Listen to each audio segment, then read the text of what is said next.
mbub moomu laa sol keroog ci loolu lañ fasantee maag Abdou Latif wëllëre ba yàlla dogal sama loxo la mujj ngeen baal ma yi ngeen di séddale may leen ma tuuti rek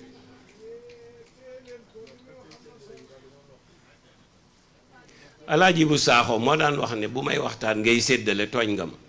mu ne ki ngay jox talatuma ndax mu ngi ca la nga ko jox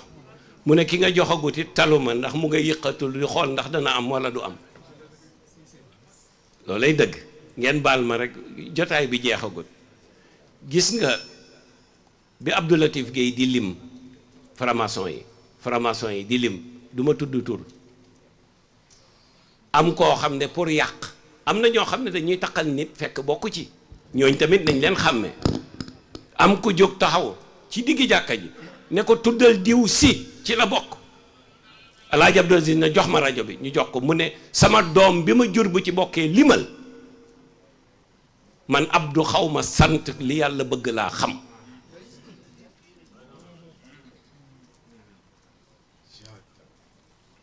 te waa ji da doon fen rek dafa xam ne yëf yaa ngi bëgg a cóol mu bëgg a lëndëmal affaire yi yàlla dogal ñu convoqué Abdou Latif bëgg ko yóbbu ci kaso bi Alaaji Abdou jël rajo bi ne bu yeboo prison ba ngeen def fa ñaari lal benn Abdou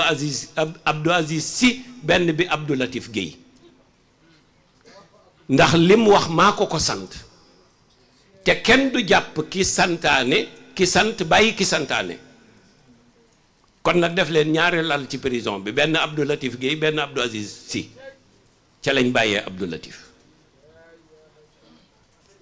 aleykum salaam imaam al ustaaz wal muqaddam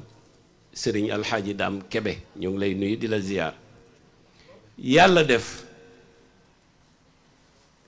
liste franc-maçon yooyu mu ngeeg Baab Maar Guèye mu ngeeg imaam Masamba Diop mu ngeeg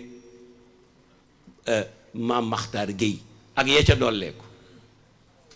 li ma leen di wax nii à partir de lundi xaw ma ñu convoqué ko war a ñu bañ dinaa yóbbu turam yóbbu vidéo mi yóbbu audio mi te ay xale yu tuuti lay jël yuy góor ñoom lay àndal sali te sëriñ la il faut dire la vérité dañ leen di dénoncer benn par benn yéen ku ci xam nit dénoncer ko yóbbul vidéo bu kenn dénoncer kenn te amuloo preuve parce que taqal nit dafa yomb koy dénoncer na fekk nga am preuve yoo téye parce que ay xale yu tuuti la ñuy yàq ay xale yu am 15 ans 14 ans 17 ans bekkañ li Cheikh Baara Ndiaye di wax mu baax mii ci Walfadjri